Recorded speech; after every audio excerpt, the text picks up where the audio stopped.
Hi, I'm Antonio Mora. These days, in many circles, it is not popular to say that political correctness is a good thing. But in principle, it is. It demands that people be respectful in their words and actions toward others, especially those who have suffered from discrimination, including women and minorities. It does not deserve to be the political whipping boy of the right and blamed for many of our ills. Being politically incorrect is not something to be proud of. However, there is no question that at times political correctness has run amok in incidents well described as PC gone mad. Respect for others cannot turn into censorship, shutting down debate, silencing people you disagree with, or into an excuse for ignoring inconvenient facts. One of the most extreme cases I've ever seen played out in Boca Raton, Florida.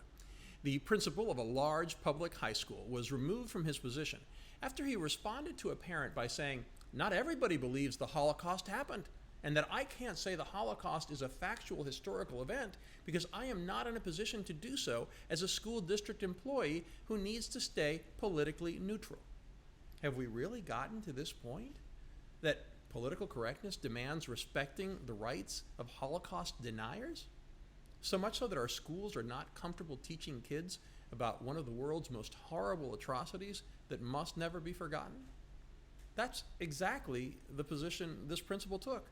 He rejected historical facts because, in his words, the lessons of the Holocaust cannot be forced upon individuals, as we all have the same rights, but not all the same beliefs. I'm sorry, but educators can't pick and choose what they consider to be factual and what is a belief that is subject to philosophical argument. Historical reality isn't a matter of belief. Did slavery exist in the United States? We wouldn't want to offend the descendants of southern plantation owners. Were thousands of Japanese Americans sent to internment camps? We wouldn't want to offend the people who made that decision or the guards who confined them. Was Ronald Reagan president of the United States? We wouldn't want to offend liberals who opposed him. Sarcasm aside, either it happened or it didn't. But this is what we've come to, a total inability to agree on what are facts and accept them as such. It's bad enough that political divisions have led to both sides in American politics refusing to acknowledge facts that don't support their positions. But denying the Holocaust as just a belief? What does the principal think happened to 6 million Jews and the millions of other civilians murdered by the Nazis? Is the gas chamber at Auschwitz not enough? The pictures and videos of piles of corpses and emaciated survivors of the death camps? How about the records of the Nazis themselves that were presented at the Nuremberg trials, including Nazi photographs and films? Are we questioning the words of the members of the greatest generation who liberated the camps?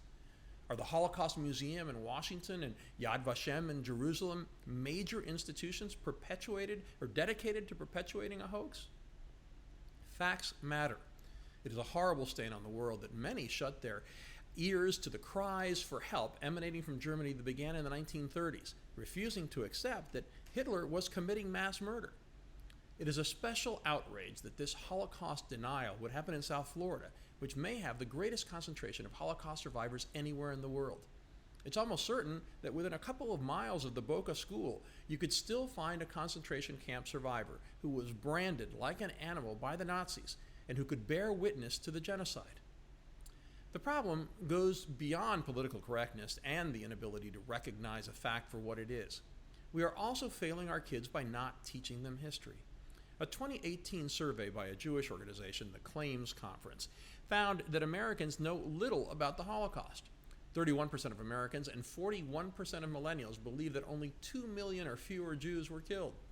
41% of Americans and 66% of millennials do not know what Auschwitz is.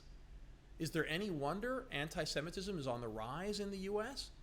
And the issue is far from unique to America. Anti-Semitic incidents are on the rise in France and Germany, among others. Members of Parliament in Britain have left the Labour Party because of anti-Semitism. Labour's leader, Jeremy Corbyn, has endorsed anti-Semitic propagandists and has called Hezbollah and Hamas friends. Whistleblowers have also accused Labour's leaders of undermining the fight against anti-Semitism and investigations into it. There is no middle ground here. The historical evidence is clear. American schools must teach children about the Holocaust. No ifs, ands, or buts. We must never forget.